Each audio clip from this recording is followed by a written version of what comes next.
National Catholic Register. This is Register Radio, bringing light and clarity to the news and topics that affect your life. 2024 draws to an end. We take stock of what has happened this year at the Vatican and at home in the U.S. EWTN News senior Vatican analyst Francis Rocca gives us a look back at the dramatic papal trips, papal teaching, papal prayer of Pope Francis in 2024. Then Register staff writer Peter Laffin walks us through the top events in the U.S. Church this past year. I'm Jeanette DeMello, host of Register Radio. I'm together with Matthew Bunson, my co-host, and EWTN News' vice president and editorial director.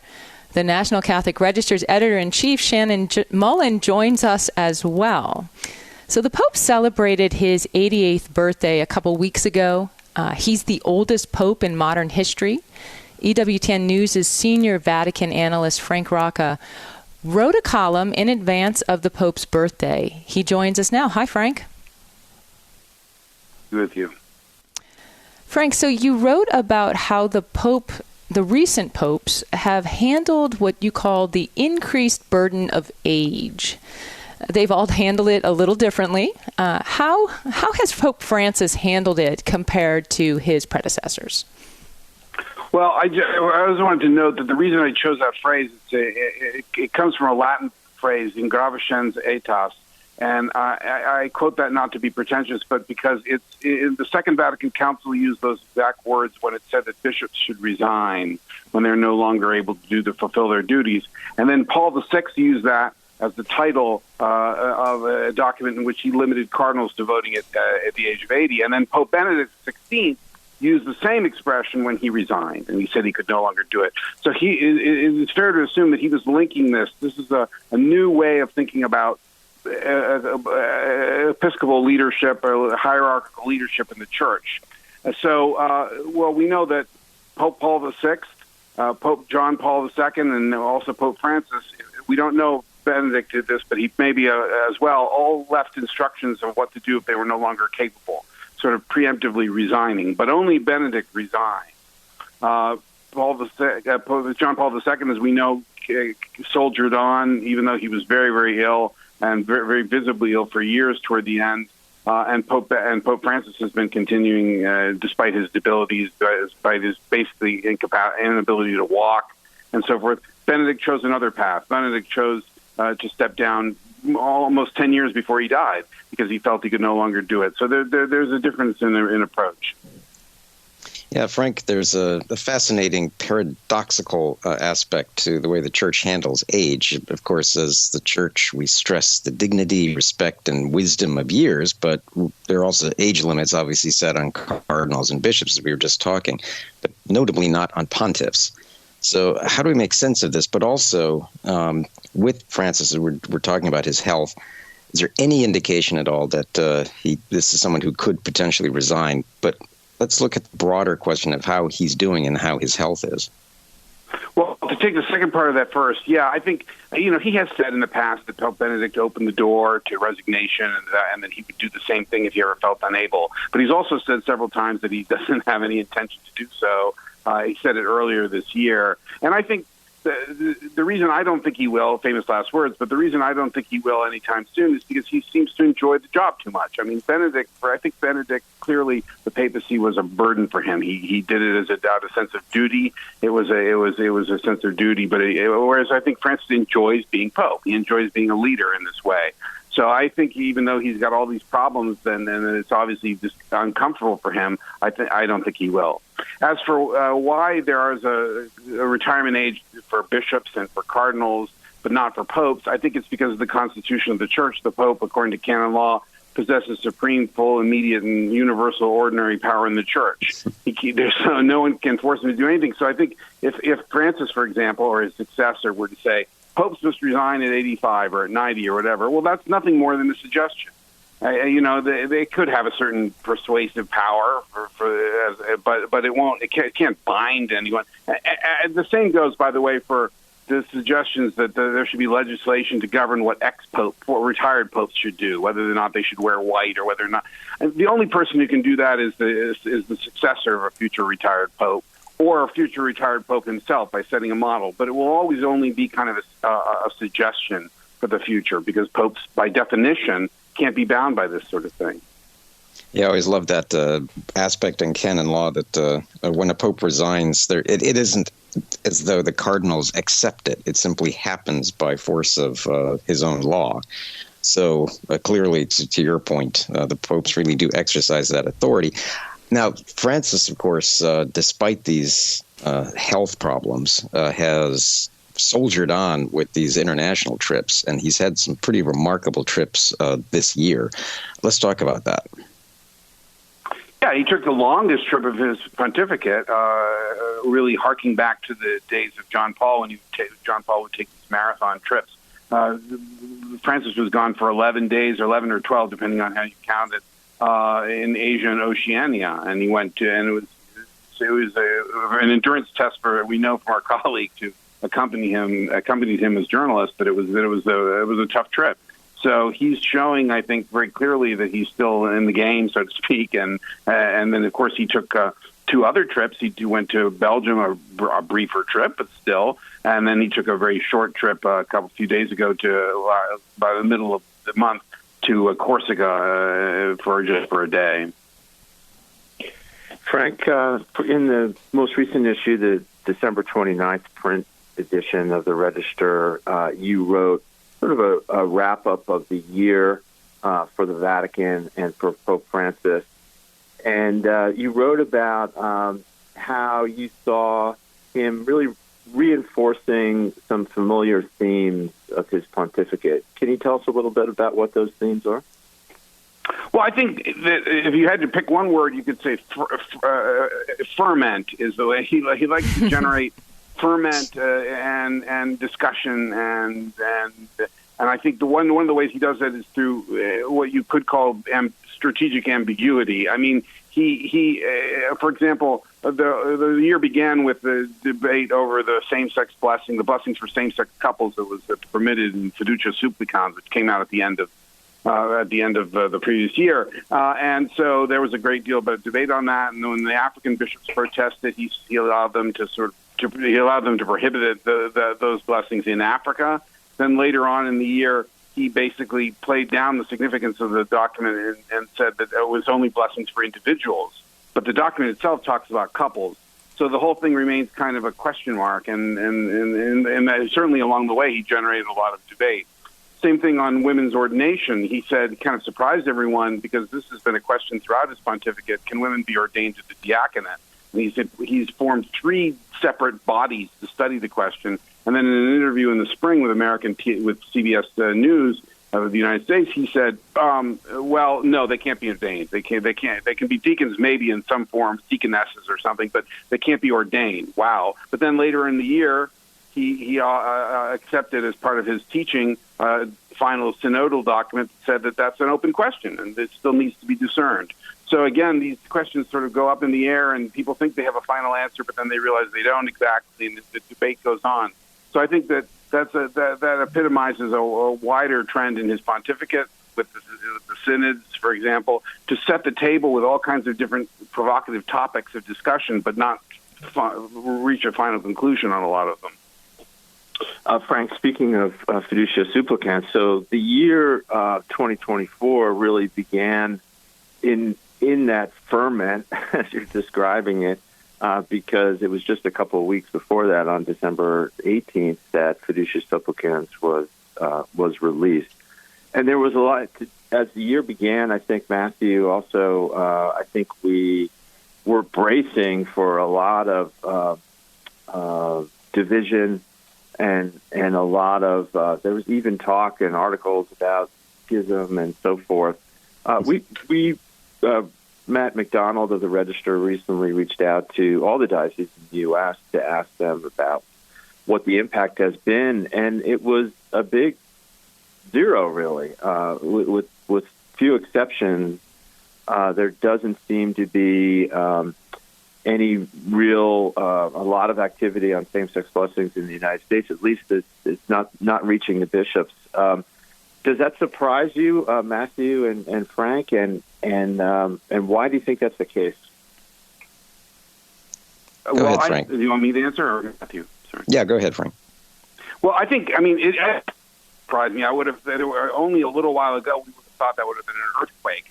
But we've sort of gotten used to so many innovations and openings in this pontificate that I think it wasn't quite so shocking. But still it was, and I would have thought, yes.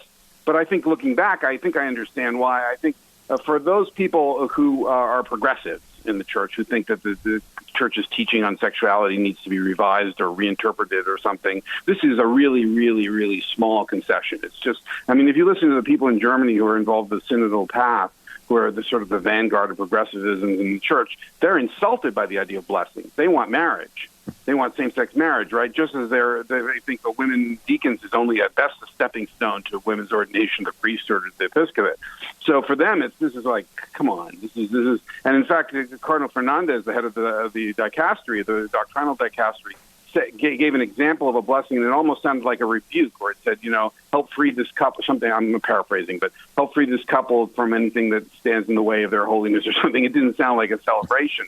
And I think, on the other hand, the conservatives, the people who are anxious about this or object to it, are just as happy to let the Pope play it down and just as happy not to talk about it at all. So I think there's a confluence of interest there for this thing to sort of sink. It leaves a trace in the sense that it's kind of an opening that would have been unthinkable under Francis' predecessor. How many people it makes happy, I don't know. I think it's made a lot of people unhappy in one way or another. Frank, there's no. I can add really quick that we saw with Cardinal Fernandez, for example, efforts to explain fiducia that didn't necessarily end the controversy, but helped to soften some of it. Then that was followed by Dignitas Infinita, while not directly connected, certainly sort of rhetorically tried to reiterate a lot of church teaching. But at the same time, we then have the passage of time, and the announcement was made that there will be some sort of a Jubilee pilgrimage for the LGBTQ community during the Jubilee year, I think, in next September. So, as is always the case with this pontificate, it's always trying to strike a balance between the two, I hate to use the term sides, but the two different movements that we see in the church. Right. I couldn't agree more. There's just a lot of navigating. I think fermenting and kind of stirring things up and then watching it play out is definitely Francis's way. Frank, you've identified that quite well, and I invite our listeners to go to ncregister.com and take a look at that story that you've written about Francis's year in 2024. Right now, we're going to take a short break. You've been listening to Register Radio on EWTN Radio. Next, we will be talking to Peter Laffin with a look back at the United States in 2024. Stay tuned to Register Radio here on EWTN.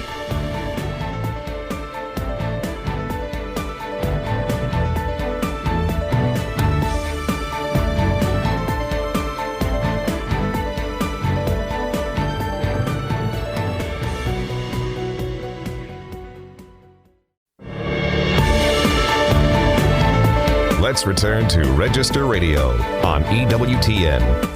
Welcome back. I'm Jeanette DeMello, host of Register Radio, together with Matthew Bunson, EWTN News' Vice President and Editorial Director. We are joined by the Register's Editor-in-Chief, Shannon Mullen, and Register staff writer, Peter Laffin. Shannon, I'm going to bring you on very quickly first here. There's a lot of things to talk about in the U.S. This past year. But for the U.S. Church, probably the biggest happening of the year wasn't the presidential election, which is likely the first thing people think of when they think of U.S.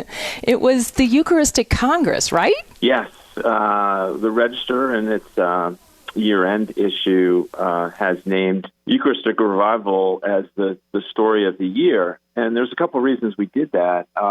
One is because this was the culmination of a 3-year process, and there was even more preparations even before that to put this into place. And there was a lot of people who thought or feared that it would be a failure, that they would have these events, they'd have this Congress in Indianapolis, they'd have these pilgrimages across the United States, and no one would show up, or at least not in any appreciable numbers. And we saw the reverse, that beginning with the pilgrimages These were 4 separate routes across the United States, and the images there were so wonderful and moving. EWTN has made a book about it, which is coming out in the new year. And then the Congress itself, about 60,000 people showed up, and the people who were there will tell you something was really happening there. And, so that's what that's why it really stood out to us among a very busy year of news in the U.S., which we'll get into with Peter. So, Peter, I want to bring you on. Politically, this year has been a roller coaster. I mean, I've covered, 4 elections. Most election years are roller coasters, but this one seemed different. So, Peter, what stands out most to you about this last year? Well, I just want to say first, I think Jonathan Liedl said this earlier this year, that it wasn't a coincidence that the Eucharistic Congress was happening in the heat of this presidential election. It was there to remind us of what's really important. So, I love that was our register's most important story of the year. The presidential election, the political scene this year in the United States, it's a script that would have been rejected by a Hollywood executive for being implausible. There were so many twists and turns, so many unprecedented moments. But I think in 50 years, what we're going to be talking about still is that assassination attempt of Donald Trump in Boulder. And I think we're going to be talking about it because we're going to be explaining to our kids and grandkids, hey, what are those statues with that man pumping his fist in the air? And I think that was such an incredible moment because Trump really transformed in front of the nation's eyes that day. From being something like a braggart, a clownish figure, all the tweeting and the insults, into something like a folk hero. The MAGA movement gained mainstream acceptance almost immediately. Elon Musk came out and endorsed Donald Trump the very next day. And the nation saw Trump as this man of fortitude. He's coming up against lawfare, against institutional bias, the media, Hollywood. And it was the day he secured the greatest comeback in the history of U.S. politics, maybe history. So I think that's the one that's going to stand out the most in the years to come.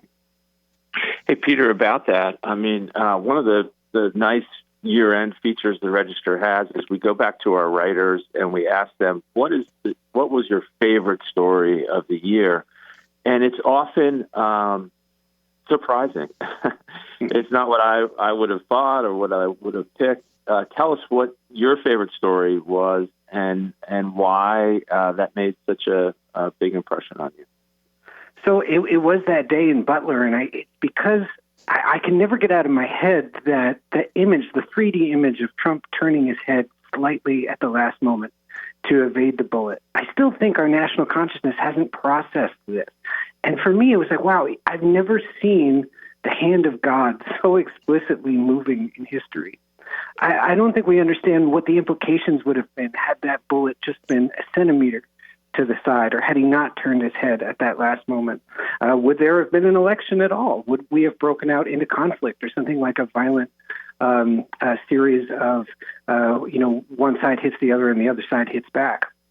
And so the next week, I was at the congressional hearing for the Secret Service Director Kimberly Cheadle just before she resigned, and I'll never forget the dumbstruck look on the faces of even the Democrats who just could not believe that this woman was evading the questions so blatantly and giving us nothing. And so it's still a very living story. We still don't understand what happened that day.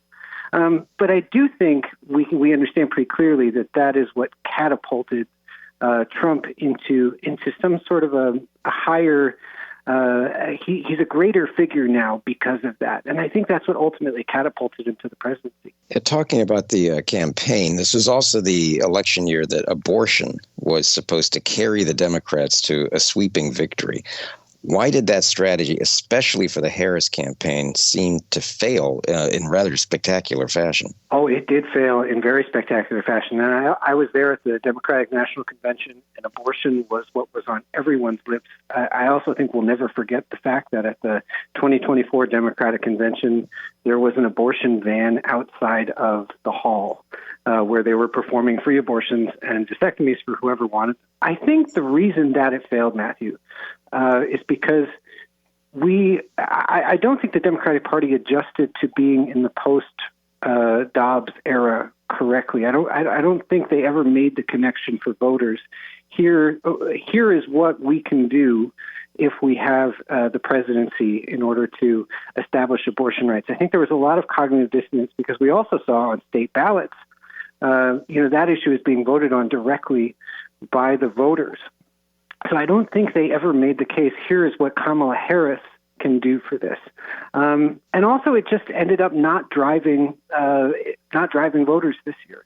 The bigger issues, the economy, immigration, they all seem to be what moved voters. And, one other thing quick on the sort of culture war issues. The Democrats really lost the culture war issues this time. I think of the transgender issue seemed to now, by polling, that they overplayed their hand with that issue and lost the public opinion battle pretty significantly. Well, talking about also overplaying their hand or moving so far to the left that the country was sort of left behind, we saw throughout this year a number of significant setbacks for gender ideology. What happened, and does this potentially point to other transgender battles in 2025? Well, it sure does seem like the transgender, the gender ideology movement is on its heels. The Kamala Harris ad that was run in her own words that the Trump campaign used of her saying, I would like to give taxpayer-funded sex change operations to criminals. In her own words, that was such a devastating moment that I feel like for the country, the fever kind of broke on gender ideology right at that moment. This happened last week on CNN. There's a lawyer for the ACLU who's very into pushing transgender ideology. And he said on camera, I think it was, well, we know now that if a child is 2 years old, that they know that they want to be in a different body. And I saw the reactions to that on Twitter, and it was like, oh, now everybody's seeing that this actually is crazy. It's like the veil was finally lifted, and we can see reality for what it was. This is a lot of absolute craziness. And so, they're really on their heels right now. And I think we're going to see. I think we're going to see this as part of a much bigger national vibe shift in the coming year. As our closing question, Peter, I feel like I should ask. I mean, we've been talking about politics, right? And I really want to bring in kind of Catholics, right? What is a particularly Catholic way to remember this year, and maybe even our expectations for next year? Is there a way that you can frame this as the biggest Catholic takeaway? Well, the biggest Catholic takeaway is, I'd say that there's two answers to that. The first is that the Catholic vote is a very important voting bloc in the United States. The Catholic vote broke hard for President Trump, particularly in the swing states, Latino Catholics especially, and that delivered the presidency. And so courting the Catholic vote going forward is going to be on the tip of the minds of political consultants. Now, secondly, moving forward into the second Trump administration, I think Catholics are going to see there's something like, even though Catholics moved to elect Trump, we're going to see something like a mixed bag of results. At least that's what it looks like right now. Donald Trump is the most abortion-friendly Republican president since Gerald Ford. And that's just a fact. And that is going to rub up against Catholic voters in a certain way. And we'll see the implications of that as time goes. The mass deportations that Donald Trump has promised are going to challenge Catholic voters. Where's our loyalty? The Republicans I've spoken to who are involved in planning and the political end of the mass deportations, they acknowledge that there's going to be some really scary videos and really scary looking images, really hard to see images. And this is going to press Catholic voters. And so, I think it's going to be a mixed bag, but Catholics, we're going to have to stick to our principles. Absolutely, to a fully pro-life, pro-family point of view. I just one more question, and it's a very quick one. What with Elon Musk? He wrote a great profile of him, and he's definitely a figure right now. Oh, we've never. I spoke with a presidential historian. He's somewhere from Villanova University. I've spoken with a few times for stories, and he could think of no other instance in which there was such a powerful figure teamed up, seemingly kind of co-president-ish, with a president. And because of his incredible wealth, incredible that we've never seen before because of the technology behind him. He's got his own satellite company. He's got spaceships. He's got his own fleet of electric cars. He's something like an independent nation. It feels more like an alliance than it does a political partnership, like an alliance between countries. And there's just no precedent. So it's going to be so fascinating to see how this personal relationship with these two unfolds in the coming couple of years. Will we be talking in 2 years about Elon Musk and Donald Trump, who are the sworn historic political enemies? It's possible. It is possible. So I want to point to the December 29th print edition where our listeners can read about all that we've been talking about. There is a profile in that, what should Catholics make of Elon Musk? But there is also year-end material there at your fingertips. Also, it's available at ncregister.com. So for more news, analysis, and commentary, please check out the National Catholic Register online at ncregister.com.